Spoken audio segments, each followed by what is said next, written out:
Cheguei ao jantar de Natal com o braço direito engessado e pendurado numa tipóia improvisada. Minha cunhada Laura foi a primeira a me ver na porta e seu rosto ficou branco. Meu Deus, Beatriz, o que aconteceu com você? Respirei fundo, segurando minha bolsa com força. Logo vocês vão entender, respondi, entrando devagar. Foi quando vi meu filho Daniel na sala, ao lado da esposa dele, Camila. Ele olhou para o meu braço, deu aquele sorriso torto que eu conhecia tão bem e soltou bem alto. Minha esposa te deu uma lição, mãe. Você teve o que mereceu. O silêncio que caiu naquela sala foi ensurdecedor. Mas antes de continuar, confira se você já está inscrito no canal e escreva nos comentários. De onde você está assistindo este vídeo? Adoramos saber até onde nossas histórias estão chegando. Agora preciso voltar um pouco para explicar como cheguei até aquele ponto. Meu nome é Beatriz Santos. Tenho 59 anos e até 6 meses atrás, achava que tinha uma família normal. Não rica, mas estável. Eu trabalhava como enfermeira há 25 anos, criando meu filho sozinha, depois que meu marido Paulo morreu em um acidente de trabalho quando Daniel tinha apenas 8 anos. A morte de Paulo foi devastadora, mas trouxe uma coisa boa: um seguro de vida generoso e uma indenização da empresa que somaram quase R$800 mil. Guardei esse dinheiro com todo cuidado durante anos. Paguei a faculdade do Daniel, comprei um apartamento pequeno, mas confortável, e ainda sobrou uma boa quantia que mantinha aplicada para a minha aposentadoria. Daniel se formou em administração e conheceu Camila na empresa onde trabalhava. Ela era bonita, simpática e parecia gostar muito dele.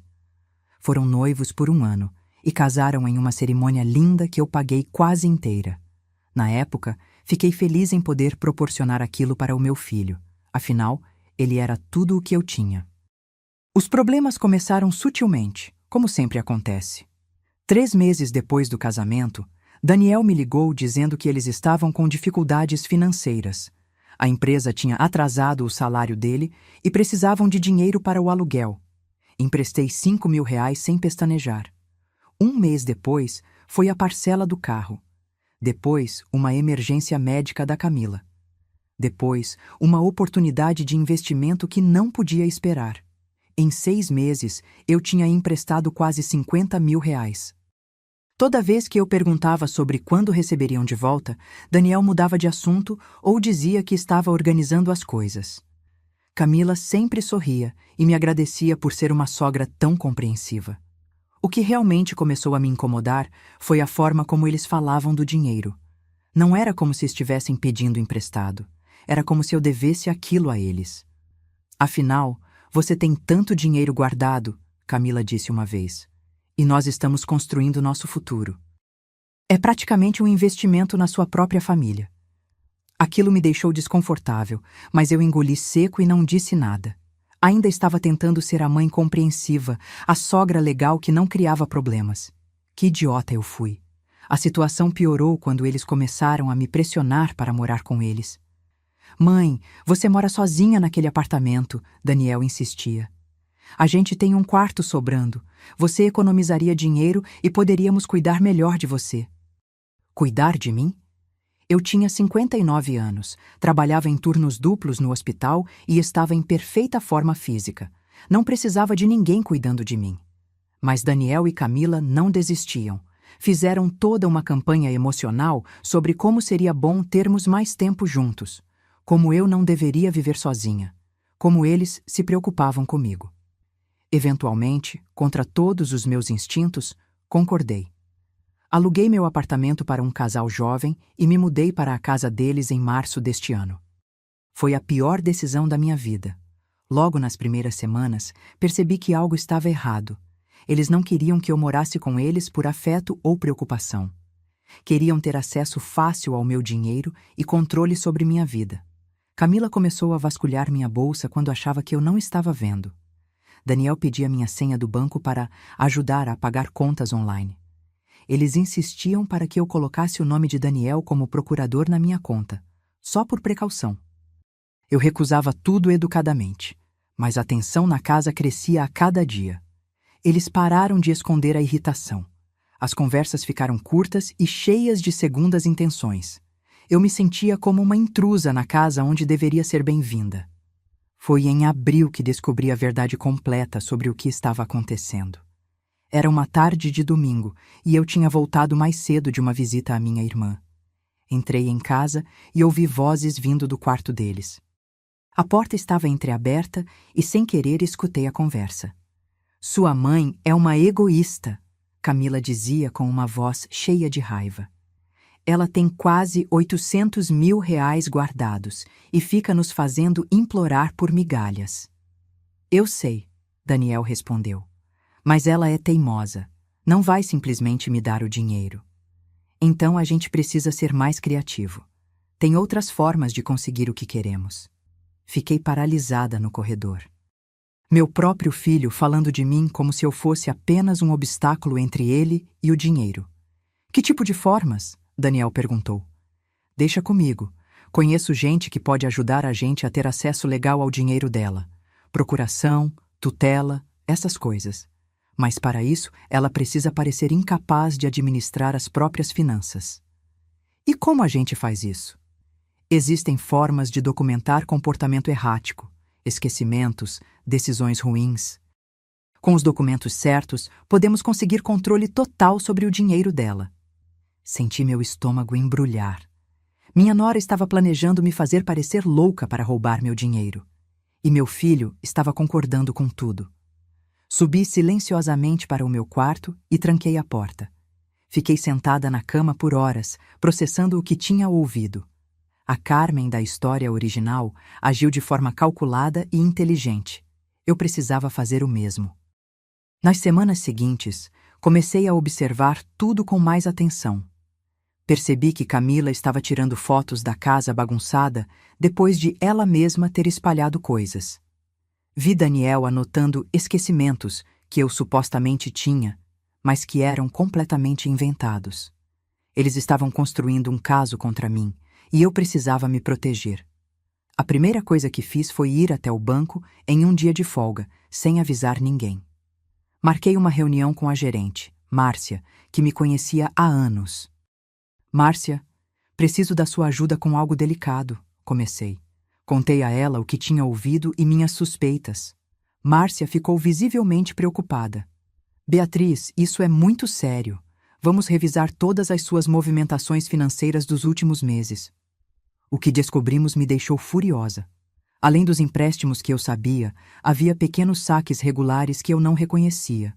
Daniel tinha minha senha antiga, aquela que eu usava há anos e nunca tinha mudado. Ele estava tirando 200, 300 reais toda semana. Somando tudo, Márcia calculou, foram quase 15 mil reais em saques não autorizados nos últimos 6 meses. 15 mil reais roubados diretamente da minha conta. Somados aos empréstimos não pagos, Daniel e Camila já tinham me tirado mais de 65 mil reais.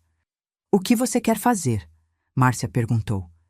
"Quero mudar todas as minhas senhas, cancelar qualquer acesso que eles possam ter e abrir uma nova conta em outro banco.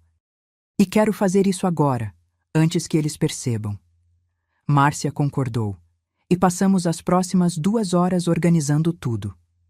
Transferi quase todo o meu dinheiro para a nova conta, deixando apenas o suficiente para as contas mensais na antiga. Se Daniel verificasse, pareceria que eu simplesmente tinha gastado o dinheiro. Quando voltei para casa naquela tarde, me senti um pouco mais no controle da situação. Mas também sabia que isso era apenas o começo. Eles não desistiriam facilmente.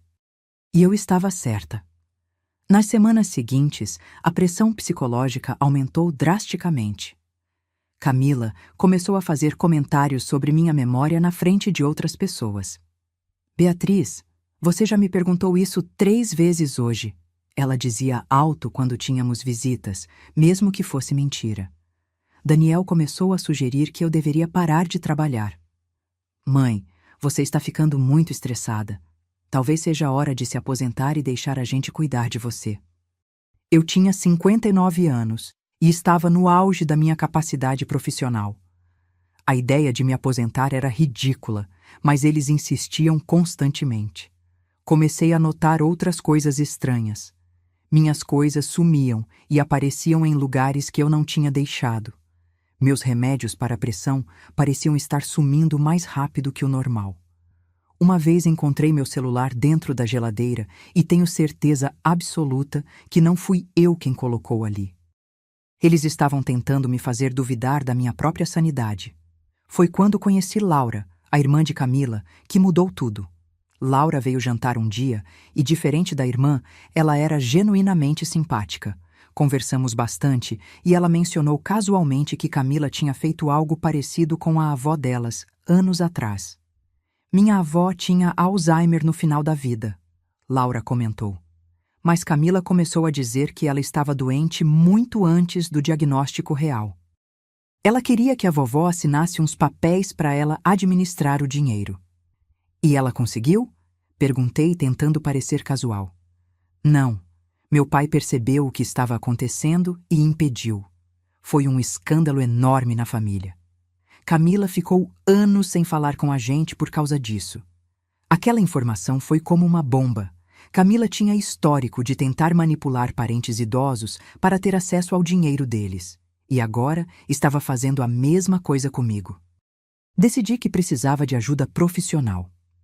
Procurei um advogado especializado em direito de família chamado Dr. Mendes. Mostrei a ele todas as provas que tinha, os extratos bancários com os saques não autorizados, as mensagens onde Daniel pedia dinheiro emprestado e contei sobre a conversa que tinha ouvido. Beatriz, Dr. Mendes disse seriamente, você está lidando com uma tentativa de fraude e apropriação indébita. Mas o mais preocupante é essa estratégia de fazer você parecer incapaz. Isso pode ter consequências sérias se eles conseguirem documentação suficiente. O que eu faço? Primeiro, você precisa sair dessa casa imediatamente. Enquanto estiver morando com eles, é muito fácil manipularem a situação. Segundo, recomendo fazer uma avaliação psicológica completa para ter prova documentada da sua capacidade mental. E terceiro, precisamos considerar registrar uma queixa formal. Segui o conselho dele. Naquela mesma semana, aluguei um apartamento pequeno e comecei a planejar minha saída. Mas fui cautelosa. Não avisei ninguém que estava me mudando. Fiz a avaliação psicológica com uma profissional indicada pelo Dr. Mendes. Após 3 sessões, ela confirmou por escrito que eu estava em perfeito estado mental, sem sinais de demência, confusão ou incapacidade de administrar minhas finanças. Senhora. Beatriz, ela me disse, a senhora tem uma mente afiada e está completamente capaz de tomar suas próprias decisões. Qualquer alegação contrária seria fraudulenta. Guardei aquele documento como se fosse ouro. Era minha proteção contra as mentiras que Daniel e Camila estavam espalhando. Mas eles perceberam que eu estava agindo diferente. Ficaram mais vigilantes, mais controladores. Camila começou a me seguir quando eu saía. Daniel verificava minha bolsa procurando por extratos bancários ou documentos. A tensão na casa ficou insuportável. Eu sabia que precisava sair logo, mas também sabia que eles não deixariam facilmente. Principalmente depois que descobrissem que o dinheiro tinha sumido da conta antiga. Foi em uma tarde de junho que tudo explodiu. Eu tinha ido ao banco resolver algumas coisas e, quando voltei, Daniel estava me esperando na sala com uma cara furiosa. Cadê o dinheiro, mãe? Que dinheiro? Não finge que não sabe. A sua conta está praticamente vazia. Cadê os 750 mil reais que você tinha? Isso não é da sua conta, Daniel. Ele se levantou bruscamente. Como não é da minha conta? Esse dinheiro é da nossa família. É meu dinheiro, do seguro do seu pai e da minha indenização. Você não tem direito nenhum sobre ele. Foi quando Camila apareceu na porta, com aquela cara de falsa preocupação que eu já conhecia tão bem. Beatriz, estamos preocupados com você. Você tem tomado decisões muito estranhas ultimamente. Será que não está na hora de deixar o Daniel te ajudar a administrar essas coisas? Eu administro perfeitamente minhas finanças, Camila. E, aliás, quando vocês vão me devolver os 65 mil reais que pegaram? O silêncio que se seguiu foi revelador. Daniel ficou pálido. Eu não sei do que você está falando. Não sabe? Então talvez precise refrescar sua memória. 50 mil em empréstimos que nunca foram pagos e 15 mil em saques não autorizados da minha conta usando minha senha antiga. Camila tentou rir. Beatriz, você está confusa. Não houve saques não autorizados. Tenho todos os extratos e já falei com meu advogado sobre isso. A expressão de Camila mudou instantaneamente. A máscara de preocupação caiu e o que ficou foi pura raiva. Você foi falar com um advogado sobre sua própria família? Fui falar com um advogado sobre 2 ladrões que estão tentando roubar meu dinheiro. Foi quando Daniel avançou na minha direção. Não era violento, nunca tinha sido, mas naquele momento havia algo nos olhos dele que me assustou. Camila segurou o braço dele. Calma, amor. A Beatriz claramente não está bem. Está tendo um surto paranoico. Eu não estou tendo surto nenhum. Estou vendo vocês dois exatamente como vocês são. Subi para o meu quarto e tranquei a porta. Fiquei ali o resto da noite, fazendo planos para a minha mudança. Precisava sair daquela casa o quanto antes. Na manhã seguinte, aproveitei que Daniel tinha ido trabalhar e Camila tinha saído para algum compromisso. Liguei para Laura, a cunhada. Laura, preciso de ajuda. Você poderia vir aqui com seu marido e me ajudar a levar algumas coisas? Claro, Beatriz. Está tudo bem? Vou te explicar quando chegar. Laura e o marido Roberto chegaram em menos de 1 hora. Rapidamente contei a situação para eles. Laura não pareceu surpresa. Eu imaginei que tinha algo errado, ela disse. Camila tem um histórico. Achei que ela tinha mudado, mas pelo jeito eu estava errada. Começamos a colocar minhas coisas no carro deles. Não levei muita coisa, só o essencial. Roupas, documentos, alguns objetos pessoais. O resto podia ficar. Estávamos terminando quando ouvimos a porta da frente abrir. Camila tinha voltado. Ela parou na entrada da sala, olhando para as malas e caixas. O que está acontecendo aqui? Estou saindo, Camila. Saindo? Você não pode sair assim. Posso e vou. Esta casa é sua e do Daniel. Eu só estava de favor aqui. Mas e os preparativos que fizemos? Os documentos da procuração? Então era verdade. Eles realmente estavam preparando documentos para tentar tomar controle do meu dinheiro. Não vou assinar procuração nenhuma. E se tentarem fazer qualquer coisa, vou registrar queixa por fraude. Camila ficou vermelha de raiva. Você é uma ingrata, depois de tudo que fizemos por você. Tudo o que vocês fizeram, vocês me roubaram 65 mil reais. Aquele dinheiro era nosso por direito. Você é mãe dele, deveria ajudar seu filho. Ajudar é uma coisa, ser roubada é outra. Foi quando ela avançou em mim. Não sei se foi para me empurrar ou me segurar, mas Roberto se colocou entre nós. Camila, acalme-se. Saia da frente, Roberto. Isso não é da sua conta. Você está ameaçando minha tia. É sim da minha conta. Laura pegou a última caixa e me guiou para a porta. Saímos daquela casa sob os gritos de Camila, que ameaçava chamar a polícia, processar todo mundo e uma série de outras coisas. Fui morar temporariamente com Laura e Roberto enquanto organizava o apartamento que tinha alugado. Eles foram incríveis comigo, me dando todo o suporte que eu precisava. Beatriz, Laura me disse um dia, você precisa saber de uma coisa. Camila não vai desistir fácil. Quando ela quer algo, vai até o fim. O que você quer dizer? Só tome cuidado. Ela pode tentar coisas piores. Não dei muita importância na época. Achei que Laura estava exagerando. Mas ela conhecia a irmã melhor do que eu. 2 semanas depois de sair da casa de Daniel, comecei a receber ligações estranhas. Números desconhecidos que, quando eu atendia, ficavam em silêncio e depois desligavam. Meu carro foi arranhado no estacionamento do hospital onde eu trabalhava. Alguém furou os 4 pneus. Recebi um e-mail anônimo com fotos minhas entrando e saindo do apartamento novo. A mensagem dizia apenas: "Estamos te observando." Fiquei assustada e liguei para o Dr. Mendes. "Beatriz, isso é assédio e intimidação. Vamos registrar um boletim de ocorrência." Fomos até a delegacia e contamos tudo para a delegada responsável. Ela levou a situação a sério, especialmente quando mostrei as provas do roubo e das tentativas de manipulação. Senhora Beatriz, ela disse, vou abrir uma investigação. Mas a senhora precisa ter muito cuidado. Pessoas assim podem ser imprevisíveis quando sentem que estão perdendo o controle. Comecei a variar meu trajeto para o trabalho. Pedi para colegas me acompanharem até o carro. Instalei câmeras de segurança no apartamento novo. Eu estava me tornando paranoica? Talvez. Mas também estava viva e segura. Foi em julho que recebi uma notificação judicial. Daniel e Camila estavam me processando, alegando que eu tinha pegado emprestado R$ 100.000 deles e me recusava a pagar de volta. A audácia era impressionante. Eles tinham roubado de mim e agora estavam tentando virar o jogo, me acusando de ser a devedora. Dr. Mendes riu quando viu a notificação. Eles realmente acham que isso vai funcionar?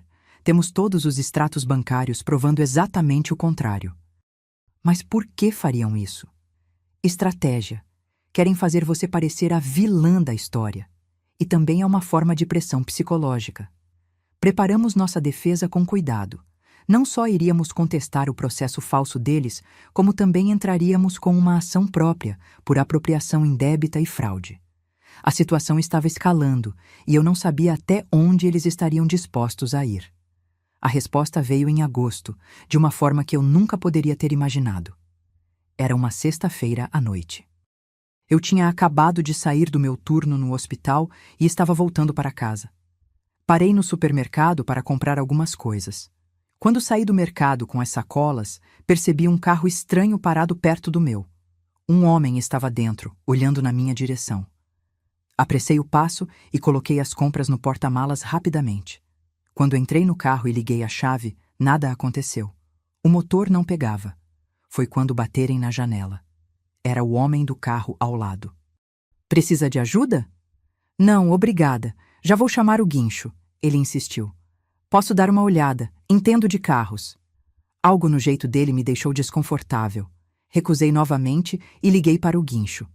O homem ficou ali parado, me observando, até que finalmente entrou no carro dele e foi embora. Quando o mecânico chegou e verificou meu carro, descobriu algo perturbador. Senhora, alguém mexeu no seu motor. Desconectaram alguns cabos de propósito. Senti o sangue gelar. Não foi um problema mecânico, foi sabotagem. Liguei imediatamente para a delegada que estava cuidando do meu caso. Beatriz, isso é muito sério. Vou mandar uma equipe para recolher as imagens de segurança do estacionamento do supermercado.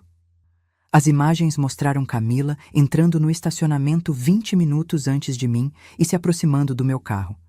Ela ficou ali por alguns minutos e depois saiu.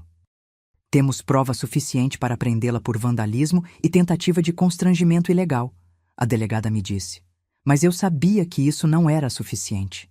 Eles queriam mais do que me assustar. Queriam me destruir. A prisão de Camila durou apenas algumas horas. Daniel pagou a fiança e ela foi solta com a obrigação de ficar longe de mim. Mas a ordem judicial não adiantou nada. Os incidentes continuaram.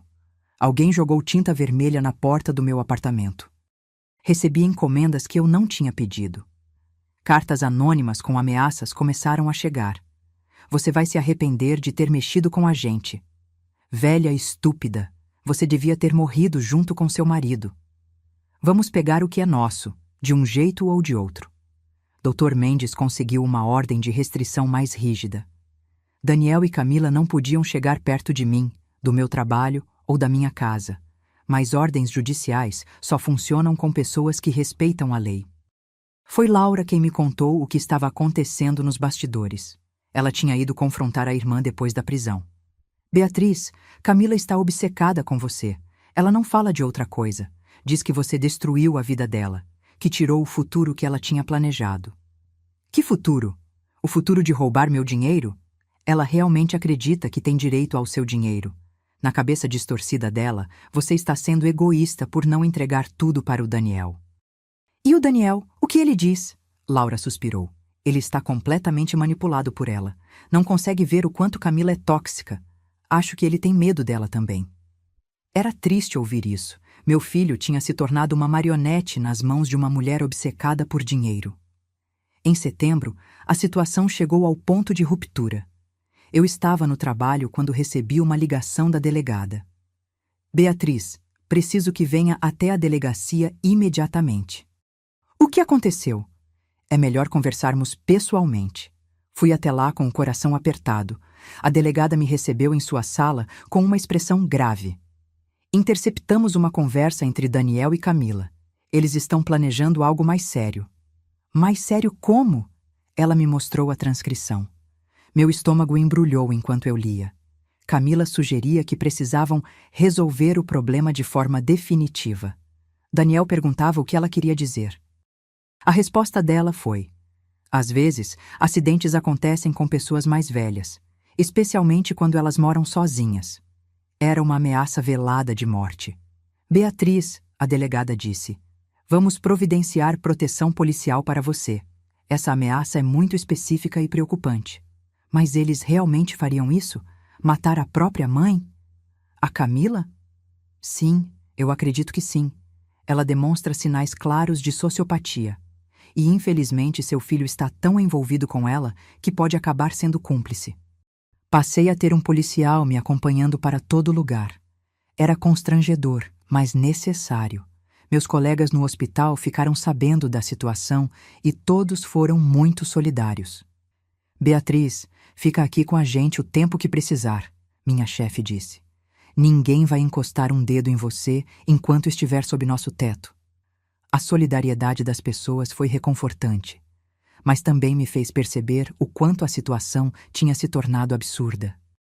Eu estava sendo protegida por policiais porque meu próprio filho e minha nora queriam me fazer mal.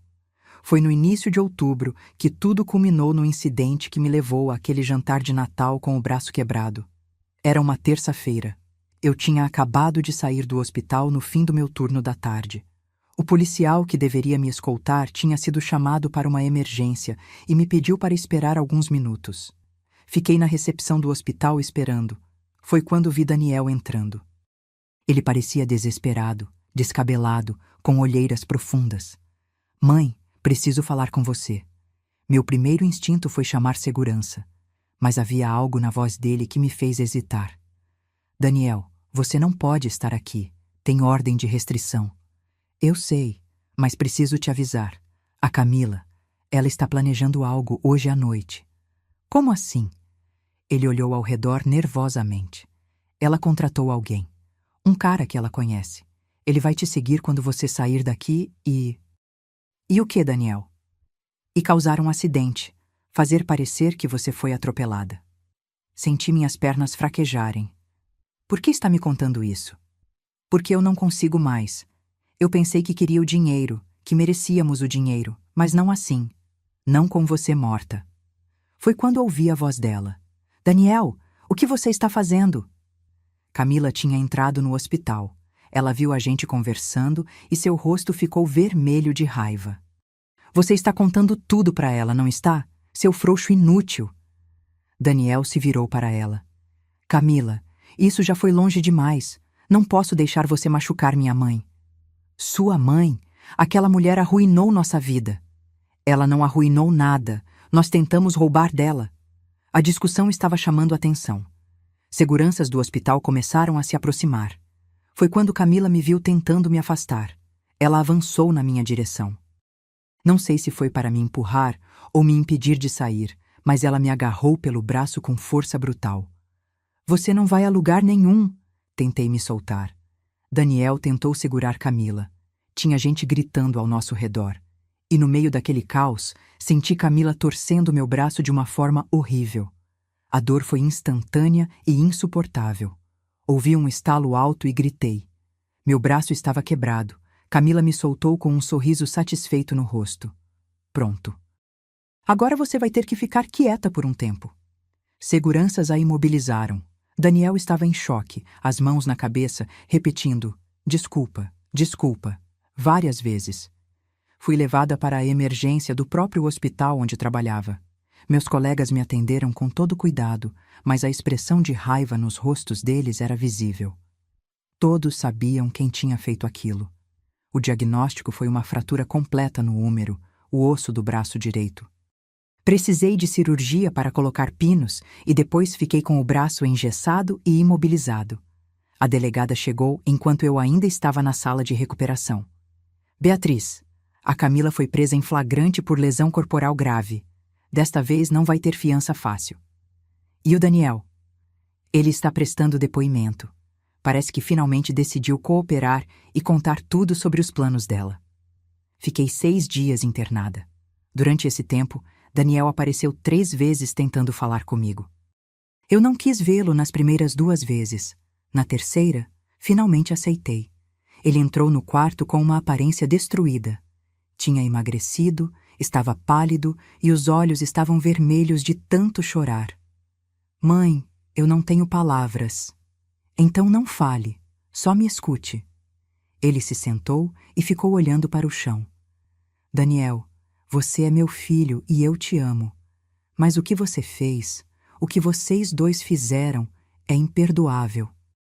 Você tentou roubar de mim, mentiu para mim, me ameaçou e ficou do lado de uma mulher que queria me matar. Eu sei.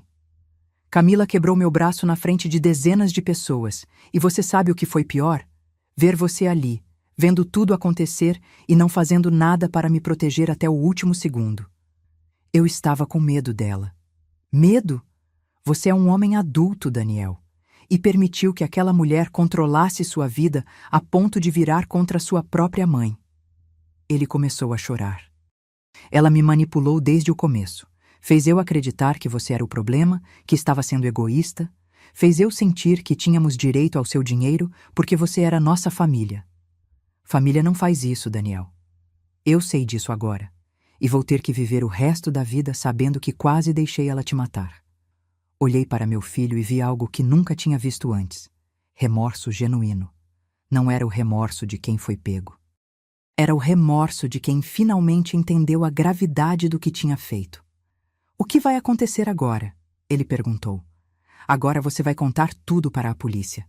Cada detalhe do que Camila planejou, das pessoas que ela contratou, de tudo.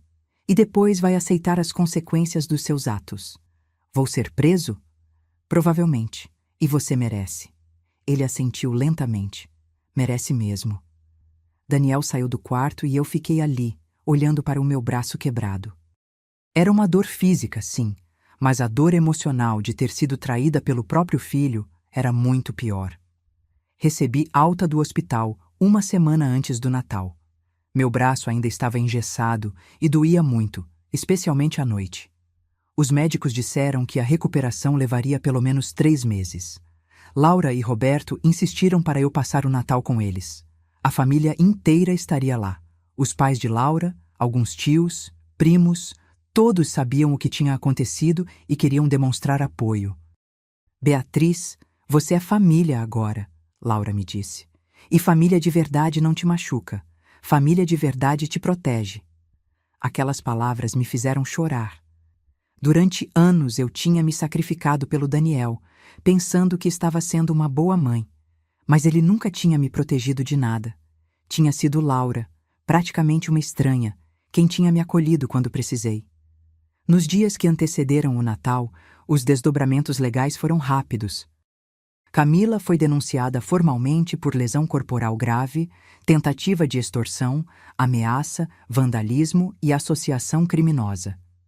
O Ministério Público pediu prisão preventiva e o juiz aceitou. Ela não sairia da cadeia tão cedo. Daniel foi acusado de apropriação indébita e fraude por causa do dinheiro que tinha roubado de mim. Como ele estava cooperando totalmente com as investigações, seu advogado conseguiu um acordo. Ele pagaria de volta todo o dinheiro roubado, faria serviços comunitários e ficaria em liberdade condicional. Não era uma punição severa, mas eu também não queria ver meu filho na prisão. Queria que ele aprendesse, que mudasse, que se tornasse uma pessoa melhor. Mãe, ele me ligou alguns dias antes do Natal. Estou vendendo tudo o que tenho para juntar o dinheiro que te devo. O carro, os eletrônicos, tudo. Já consegui quase 40 mil reais. E os outros 25 mil? Vou parcelar com o salário. Vou levar uns 2 anos, mas vou pagar tudo. Havia sinceridade na voz dele. Pela primeira vez em meses, achei que talvez ainda houvesse esperança para o Daniel. Onde você está morando? Perguntei.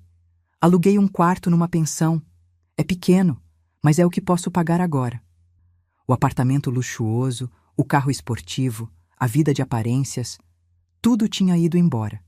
E talvez isso fosse exatamente o que ele precisava. Daniel, você vai passar o Natal sozinho? Sim, não tenho mais ninguém.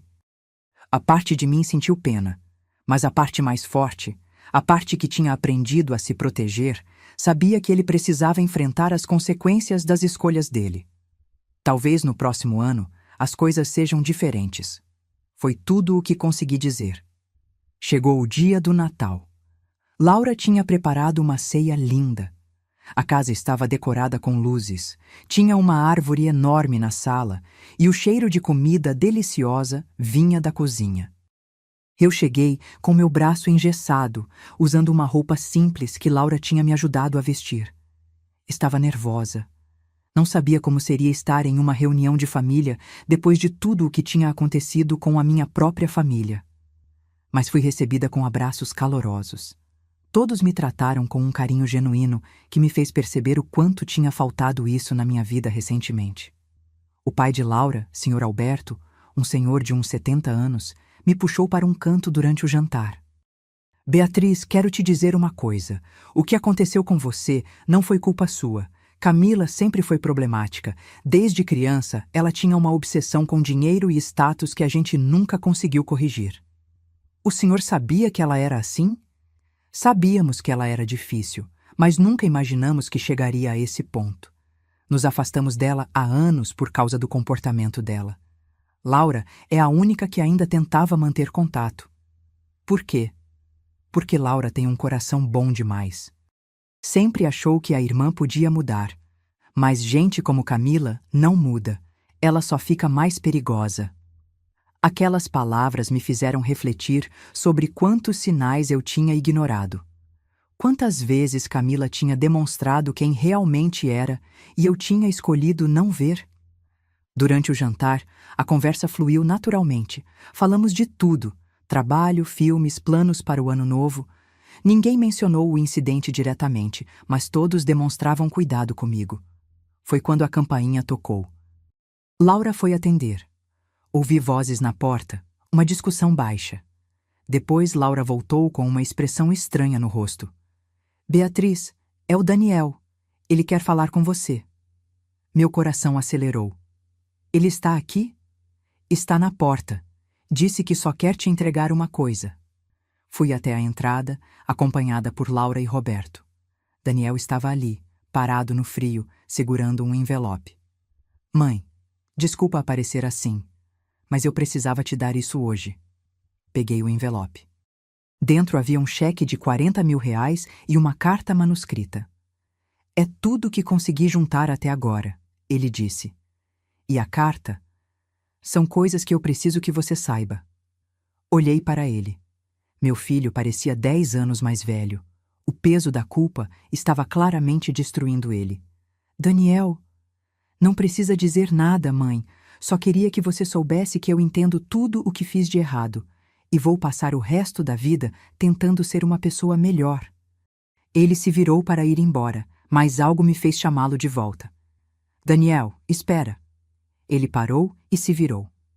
Você quer entrar? É Natal. Ninguém deveria passar essa data sozinho. Vi lágrimas nos olhos dele. Eu não mereço. Não, você não merece. Mas eu não sou como você e Camila. Eu ainda acredito em segundas chances. Laura interferiu suavemente. Beatriz, você tem certeza? Tenho, mas ele vai ter que trabalhar muito para reconquistar minha confiança. Daniel entrou, cauteloso, como se estivesse pisando em ovos. A família de Laura o recebeu com educação, mas uma educação fria. Todos sabiam quem ele era e o que tinha feito. O jantar continuou, mas agora com uma tensão no ar. Daniel ficou quieto, comendo pouco, claramente desconfortável. Eu também estava desconfortável, me perguntando se tinha feito a coisa certa ao deixá-lo entrar. Foi depois da sobremesa que Laura sugeriu que cada pessoa compartilhasse algo pelo qual era grata naquele ano. Era uma tradição da família dela. Quando chegou minha vez, respirei fundo. Eu sou grata por ter descoberto quem realmente se importa comigo, por ter encontrado forças que não sabia que tinha e por estar viva para contar essa história. Levantei meu braço engessado. Este braço quebrado é uma lembrança de que confiei nas pessoas erradas, mas também é uma lembrança de que sobrevivi, e isso me torna mais forte. O silêncio que seguiu foi pesado. Todos olharam para Daniel. Quando chegou a vez dele, ele ficou em pé. As mãos tremiam. Eu não sei se mereço estar aqui. Na verdade, sei que não mereço. Mas já que a minha mãe me deu essa chance, preciso dizer algumas coisas. Ele olhou diretamente para mim. Mãe, eu passei os últimos meses sendo a pessoa que o papai ficaria envergonhado de conhecer. O papai te amava tanto. Ele trabalhou duro para garantir que você ficasse bem se algo acontecesse com ele. E eu, em vez de honrar isso, tentei roubar de você. Sua voz falhou. Pior ainda, deixei uma mulher manipuladora me convencer de que você era o problema. Camila me fez acreditar que merecíamos seu dinheiro, que você estava sendo egoísta. Mas a verdade é que eu estava sendo ganancioso, preguiçoso e cruel. Lágrimas corriam pelo rosto dele agora. Quando vi a Camila quebrando seu braço, algo se quebrou dentro de mim também. Vi minha mãe, a mulher que me criou sozinha, que trabalhou turnos duplos para me dar uma educação, sendo agredida por causa de dinheiro. E eu tinha sido parte disso. Ele limpou o rosto com a manga. Não posso voltar no tempo. Não posso desfazer o que fiz. Mas posso prometer que vou passar cada dia tentando ser o filho que você merecia ter desde o começo. E se levar o resto da minha vida, eu vou provar que posso mudar. Daniel se sentou, completamente quebrado emocionalmente. A sala estava em silêncio absoluto. Foi Roberto quem falou primeiro. Reconhecer os erros é o primeiro passo, mas palavras são fáceis, Daniel. O que você vai fazer diferente? Tudo, Daniel respondeu. Já comecei a fazer terapia. Estou trabalhando 2 empregos para pagar de volta o dinheiro que roubei. Cortei contato com qualquer pessoa que tenha ligação com a Camila. E mais importante, vou respeitar os limites da minha mãe. Se ela quiser que eu fique longe, vou ficar. Se ela me der uma chance, vou aproveitar cada segundo para mostrar que mudei. Olhei para meu filho e vi algo que não via há anos. Humildade verdadeira. Não era a manipulação emocional que Camila usava, era remorso genuíno. Daniel, eu disse calmamente, você quebrou minha confiança de uma forma que vai levar anos para reconstruir. Mas eu vejo que você está tentando. E isso é mais do que você fez nos últimos meses. Obrigado, mãe. Mas entenda uma coisa, uma palavra fora de lugar, um passo errado e acabou. Não vai ter terceira chance. Eu entendo. O resto da noite passou com mais leveza. Daniel ficou na dele, ajudando a recolher pratos e tentando se fazer útil sem ser invasivo. Quando ele foi embora, me agradeceu mais 3 vezes pela chance. Depois que ele saiu, Laura se sentou ao meu lado. Você fez a coisa certa, ela disse. Você acha? Acho. Ele está destruído. Ou isso vai fazer ele mudar de verdade, ou vai acabar de destruí-lo. De qualquer forma, você deu a ele algo que Camila nunca deu, uma chance honesta. Nos dias seguintes ao Natal, pensei muito sobre perdão e consequências. Daniel estava pagando pelo que fez. Mas será que eu estava pronta para perdoar? A resposta era, ainda não. Mas talvez um dia. Voltei ao trabalho em janeiro com o braço ainda engessado. Meus colegas fizeram uma festa pequena para me receber de volta. Tinha balões, bolo e até um banner escrito Bem-vinda de volta, Guerreira Beatriz. Vocês são demais, eu disse emocionada. A gente cuida dos nossos, minha chefe respondeu. Nos meses seguintes, minha vida começou a se reorganizar. O processo contra Camila avançava rapidamente.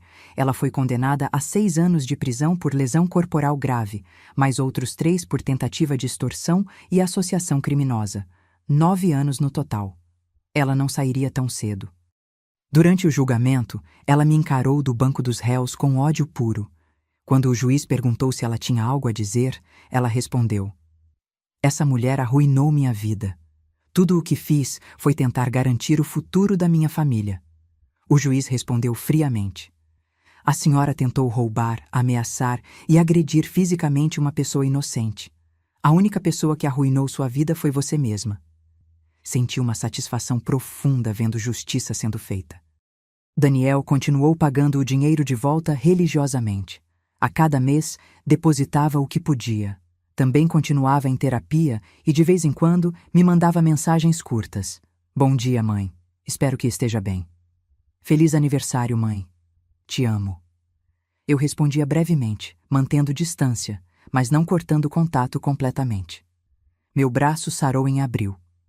A fisioterapia foi dolorosa, mas necessária. No dia que tiraram o gesso, olhei para meu braço e vi as cicatrizes da cirurgia. Eram marcas permanentes do que tinha acontecido, mas também eram marcas de sobrevivência.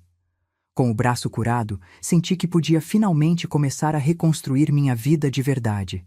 Tinha passado meses no modo sobrevivência, apenas reagindo aos ataques e me protegendo. Agora era a hora de viver novamente. A primeira coisa que fiz foi procurar uma terapeuta. Depois de tudo o que tinha acontecido, sabia que precisava processar o trauma adequadamente. Doutora. Helena era uma mulher na casa dos 60, com um jeito calmo que me fazia sentir segura. Nas primeiras sessões, apenas chorei. Chorei pela traição, pela dor, pela perda da família que eu achava que tinha. Beatriz, ela me disse em uma sessão, você está de luto, não pela morte física de alguém, mas pela morte da imagem que tinha do seu filho e da família que imaginou ter. É exatamente isso. Eu perdi meu filho, mas ele ainda está vivo. Como eu lido com isso? Aceitando que o Daniel que você conhecia talvez nunca tenha existido. Ou que ele existia, mas foi corrompido. E agora você está conhecendo uma nova versão dele. Cabe a você decidir se quer ter essa pessoa na sua vida. Aquelas sessões me ajudaram a entender que eu não era culpada.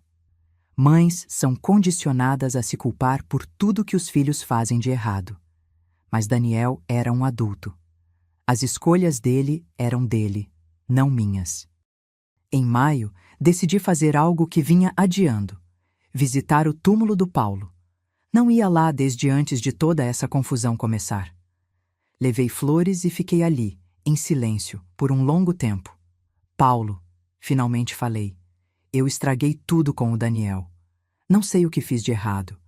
Tentei ser uma boa mãe, mas ele se perdeu mesmo assim. O vento balançou as árvores ao redor. Parecia quase uma resposta. Mas estou lutando, amor. Estou me protegendo. E vou ficar bem, com ou sem ele. Saí do cemitério me sentindo mais leve. Paulo teria ficado orgulhoso de como eu tinha enfrentado tudo. Foi em junho que recebi uma ligação inesperada. Era a assistente social da prisão onde Camila estava. Senhora Beatriz, a senhora Camila Ferreira pediu para conversar com a senhora. Conversar? Por quê? Ela não disse, mas é direito dela solicitar e direito seu recusar. Meu primeiro instinto foi recusar. Não queria ver aquela mulher nunca mais na vida, mas a curiosidade falou mais alto. Vou pensar sobre isso. Consultei a doutora Helena sobre a visita.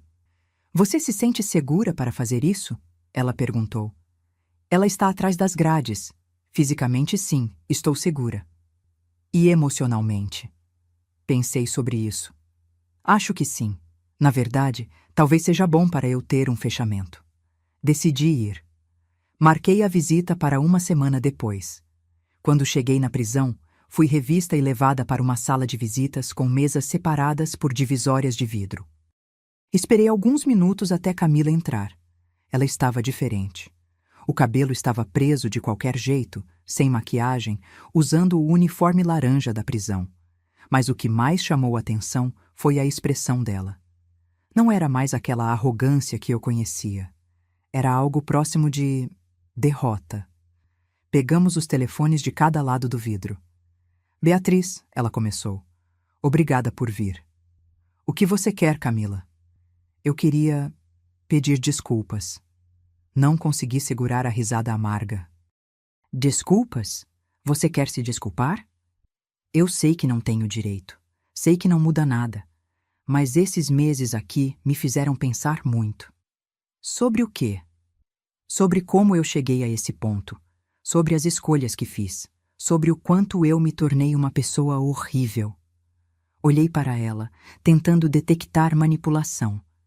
Mas tudo o que vi foi cansaço. Camila, você quebrou meu braço.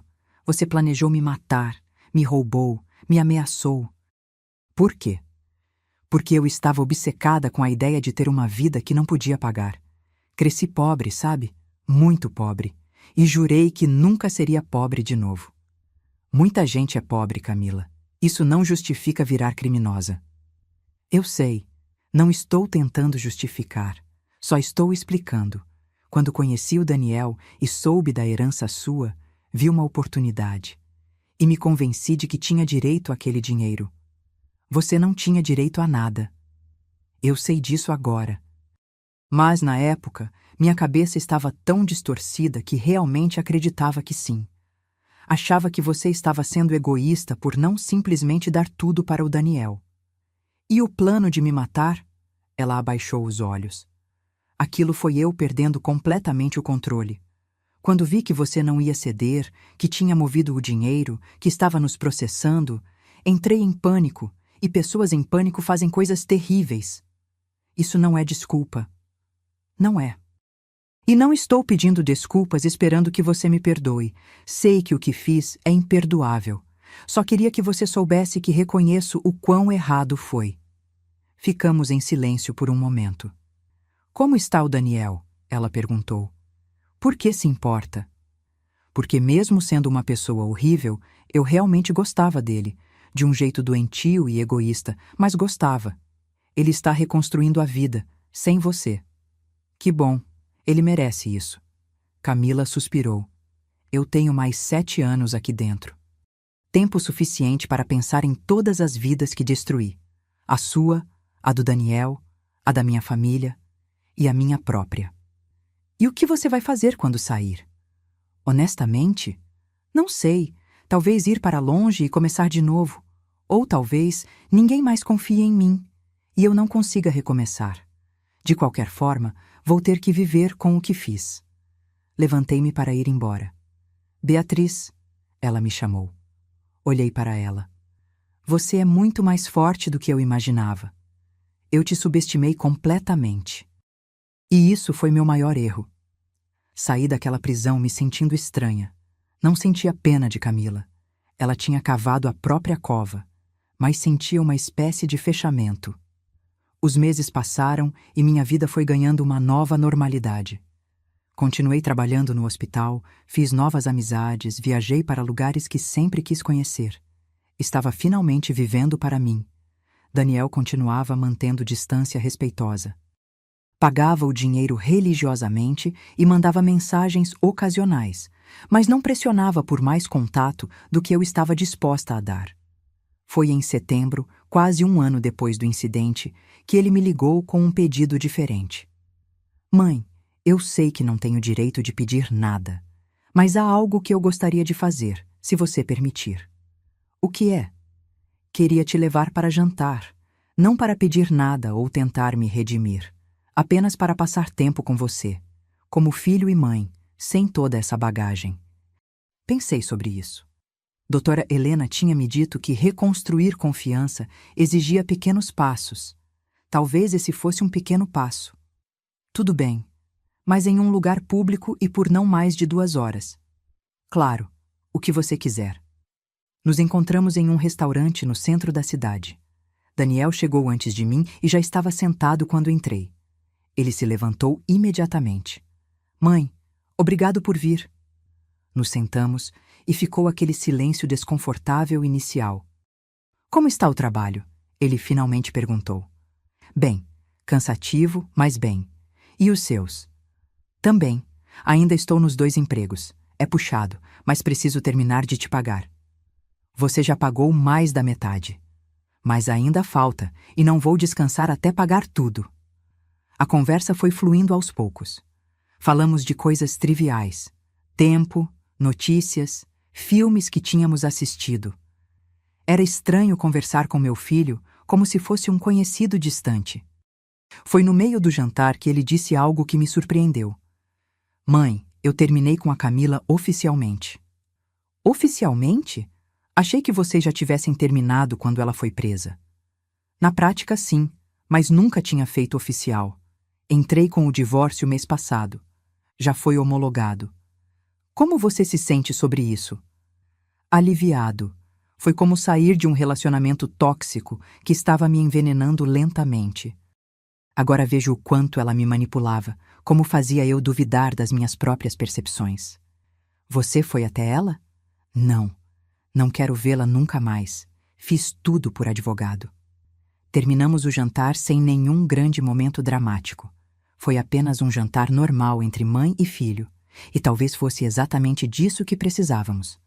Quando nos despedimos na porta do restaurante, Daniel hesitou antes de ir embora. Mãe, eu sei que ainda tenho muito a provar. Mas obrigado por me dar essas pequenas chances. Significam mais do que você imagina. Apenas não me decepcione de novo, Daniel. Não vou, prometo. Nas semanas seguintes, começamos a ter esses jantares mensalmente. Não era uma reconciliação completa, mas era um começo. Em outubro, Daniel me ligou animado. Mãe, consegui um emprego melhor. Vou poder pagar o resto do que te devo mais rápido. Que ótimo, filho. Estou orgulhosa de você. Houve uma pausa. Você está? Estou. Orgulhosa do esforço que está fazendo para mudar de verdade. Ouvi a voz dele falhar. Obrigado, mãe. Isso significa tudo para mim. Foi em novembro que ele pagou o último centavo que me devia. R$ 65.000, pagos ao longo de quase 1 ano e meio. Pronto, ele disse quando fez a última transferência. Não é o suficiente para compensar o que fiz, mas pelo menos essa dívida está quitada. Daniel, o dinheiro era importante, mas mais importante é ver que você realmente mudou. Esse é o verdadeiro pagamento.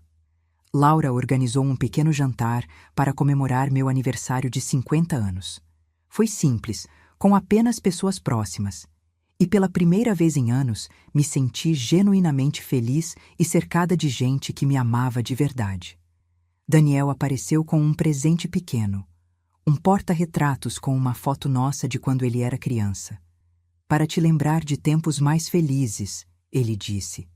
E para me lembrar de quem eu preciso voltar a ser. Olhei para a foto. Era do aniversário de 8 anos dele, pouco antes do pai morrer. Estávamos sorrindo, abraçados, sem ideia dos desafios que viriam. Obrigada, filho. Naquela noite, depois que todos foram embora, sentei na varanda do meu apartamento olhando para aquela foto. Tinha sido 1 ano e meio de inferno, mas eu tinha sobrevivido. Tinha enfrentado a traição do próprio filho, a violência de uma nora psicopata, ameaças de morte e um braço quebrado. E mesmo assim, estava ali, mais forte do que nunca. Agora, se você gostou dessa história, clica em se inscrever e me diz nos comentários qual parte te deixou de queixo caído. Ah, e não esqueça de se tornar membro para ter acesso a vídeos exclusivos que não posto aqui. Te espero lá. Dezembro chegou novamente, completando 1 ano desde aquele Natal marcante onde cheguei com o braço quebrado. E desta vez, as coisas eram muito diferentes. Laura organizou uma ceia de Natal ainda maior. A casa dela estava cheia de gente, música, comida deliciosa. E no meio de tudo aquilo, eu me sentia em paz. Daniel estava lá também, mas agora como alguém que tinha conquistado seu espaço de volta lentamente. Não era mais o filho que me traiu. Era alguém novo, alguém que estava tentando ser melhor. Durante o jantar, o pai de Laura levantou um brinde. Quero fazer um brinde a Beatriz, uma mulher que nos ensinou que força não vem de músculos, mas de caráter. Que sobreviver não é apenas continuar vivo, mas escolher viver bem, apesar de tudo. Todos brindaram. Senti lágrimas nos olhos, mas eram lágrimas boas. Depois do jantar, Daniel me puxou para um canto. Mãe, tem uma coisa que eu nunca te contei sobre aquele dia no hospital. Que dia? O dia que a Camila quebrou seu braço. Quando vi ela fazendo aquilo, Algo dentro de mim acordou. Foi como se eu finalmente enxergasse com claridade pela primeira vez em anos. O que você viu? Vi minha mãe sendo atacada por causa da ganância que eu tinha alimentado. Vi a mulher que trabalhou a vida inteira para me dar tudo sendo agredida por dinheiro. E percebi que eu tinha me tornado exatamente o tipo de pessoa que o papai odiaria. Ele respirou fundo. Naquela noite, depois que você foi internada, fui para casa e li todas as cartas que o papai tinha escrito para você antes de morrer. Você guardava numa caixa no armário. Lembra? Lembro. Numa delas, ele escrevia sobre mim. Dizia que esperava que eu crescesse para ser um homem de caráter, que protegesse você quando ele não estivesse mais aqui. E eu tinha feito exatamente o oposto. Tinha me aliado a alguém que queria te destruir. As lágrimas escorriam pelo rosto dele agora. Foi naquele momento que decidi que, mesmo que você nunca me perdoasse, eu ia passar o resto da vida tentando ser o homem que o papai esperava que eu fosse. Segurei a mão dele. Daniel, você errou. Errou muito. Mas também teve a coragem de reconhecer e mudar. Isso conta. Você me perdoa, mãe? Pensei cuidadosamente antes de responder. Perdão não é algo que acontece de uma vez só. É um processo. Mas posso dizer que estou no caminho e que estou orgulhosa da pessoa que você está se tornando. Ele me abraçou. E dessa vez não senti medo ou desconfiança. Senti apenas um filho abraçando sua mãe. Quando voltamos para a sala, Laura tinha colocado uma música suave e as pessoas conversavam em grupos pequenos. Me sentei no sofá, observando tudo aquilo, e percebi algo importante. Eu tinha perdido a família que achava que tinha, mas tinha ganhado uma família escolhida. Laura e Roberto, que me acolheram quando precisei. Os colegas do hospital, que me protegeram. Doutora Helena, que me ajudou a processar tudo. E até mesmo Daniel, que estava lutando para merecer uma segunda chance. Família não é só sangue. Família é escolha, lealdade, respeito. No final da noite, quando todos estavam indo embora, Roberto me puxou para um abraço. Beatriz, você é a pessoa mais corajosa que conheço. Eu só fiz o que tinha que fazer. Não, você fez muito mais. Você se defendeu, lutou pelos seus direitos e ainda assim conseguiu manter compaixão. Isso é raro. Aquelas palavras ficaram comigo. Nos meses seguintes, minha vida continuou se estabilizando. Voltei a pintar, um hobby que tinha abandonado há anos. Comecei a fazer aulas de dança. Viajei para a praia e passei uma semana inteira sem pensar em nada além de descanso. Daniel e eu nos encontrávamos regularmente agora. Não era a relação que tínhamos antes. Aquela inocência tinha se perdido para sempre. Mas era algo novo, algo construído em bases mais honestas.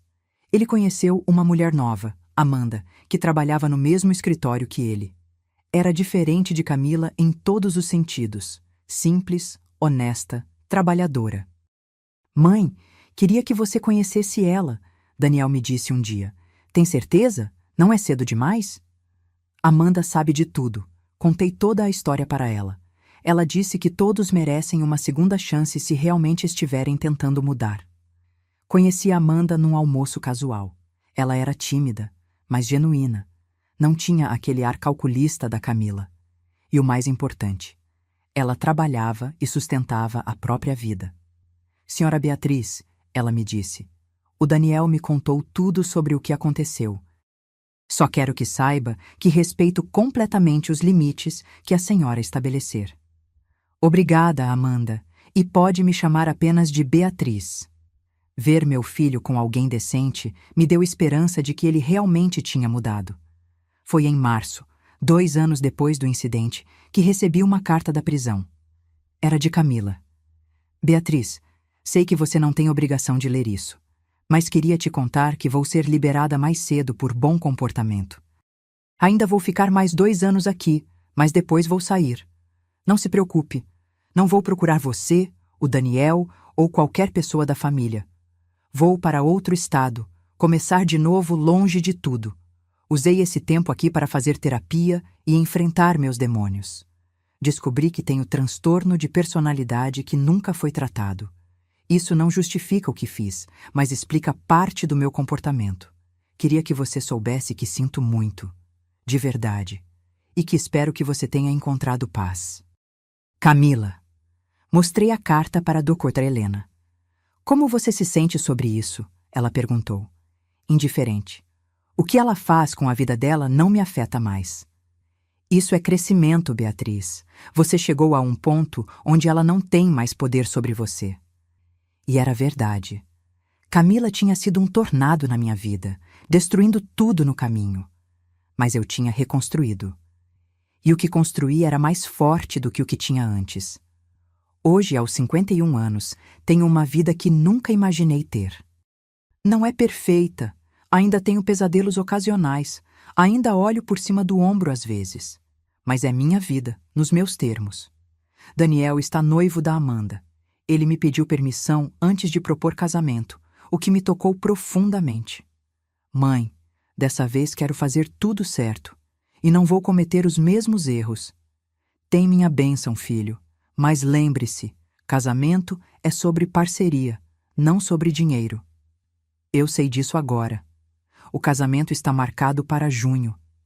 Vou estar lá, não como a mãe ingênua que paga por tudo e é explorada, mas como a mãe que estabelece limites saudáveis e exige respeito. Reflito muito sobre tudo o que aconteceu, sobre como quase perdi tudo, meu dinheiro, minha segurança, minha vida. Sobre como meu próprio filho me traiu de forma tão profunda. Mas também penso em como descobri forças que não sabia que tinha. Como aprendi a me defender, a dizer não, a colocar meus limites. Como encontrei pessoas que realmente se importam comigo. Aquele braço quebrado deixou cicatrizes. Quando olho para elas, não vejo fraqueza. Vejo sobrevivência. Vejo luta. Vejo vitória. Laura diz que deveria escrever um livro sobre tudo isso. Sua história pode ajudar outras pessoas, ela insiste. Talvez eu escreva. Talvez outras mulheres precisem ouvir que é possível se defender, mesmo quando é contra a própria família.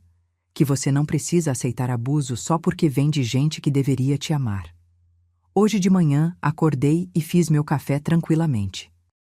Sentei na varanda do meu apartamento, aquele que aluguei com meu próprio dinheiro, que ninguém pode tirar de mim, e observei o sol nascendo. Meu celular tocou. Era Daniel. Bom dia, mãe. Só ligando para desejar um ótimo dia. Bom dia, filho. Para você também. Mãe? Sim? Obrigado por não ter desistido de mim. Você me deu motivos para não desistir. Continue assim. Desliguei o telefone e sorri. Não era a vida que eu tinha planejado. Não era a família que imaginei ter. Mas era real, era honesta e era minha. Se alguém me perguntasse hoje o que aprendi com tudo isso, eu diria: aprendi que ser gentil não significa ser fraca. Aprendi que perdoar não significa esquecer. Aprendi que família verdadeira é aquela que te respeita, não aquela que te explora. E aprendi que Beatriz Santos, aos 51 anos, enfermeira, viúva, mãe, é muito mais forte do que qualquer um imaginou, inclusive eu mesma. Aquele jantar de Natal com o braço quebrado foi o pior e o melhor momento da minha vida. O pior porque marcou o fundo do poço da traição familiar. O melhor porque foi quando decidi que nunca mais seria vítima de ninguém. Hoje, quando conto essa história, e conto, porque outras pessoas precisam saber que podem sobreviver, sempre termino dizendo a mesma coisa. Não deixe ninguém te fazer de boba. Nem por dinheiro, nem por manipulação emocional, nem mesmo por serem família. Sua vida, sua dignidade e sua paz valem mais do que qualquer relacionamento tóxico. E se eu, Beatriz Santos, consegui sobreviver ao meu próprio filho tentando me destruir, você também pode sobreviver às suas batalhas. A cicatriz no meu braço é minha medalha de guerra, e uso ela com orgulho. Porque no final das contas, não é sobre quantas vezes você cai, é sobre quantas vezes você se levanta. E eu me levantei, mais forte, mais sábia e completamente livre. E essa é a minha história. A história de uma mulher que chegou a um jantar de Natal com o braço quebrado, ouviu o próprio filho dizer que ela mereceu, e mesmo assim conseguiu reconstruir sua vida do zero. Se você está passando por algo parecido, saiba, você não está sozinha. E você é muito mais forte do que imagina. Às vezes, as piores traições nos transformam nas versões mais poderosas de nós mesmas. E eu sou a prova viva disso. Agora, se você gostou dessa história, clica em S inscrever e me diz nos comentários qual parte te deixou de queixo caído. Ah, e não esqueça de se tornar membro para ter acesso a vídeos exclusivos que não posto aqui. Te espero lá.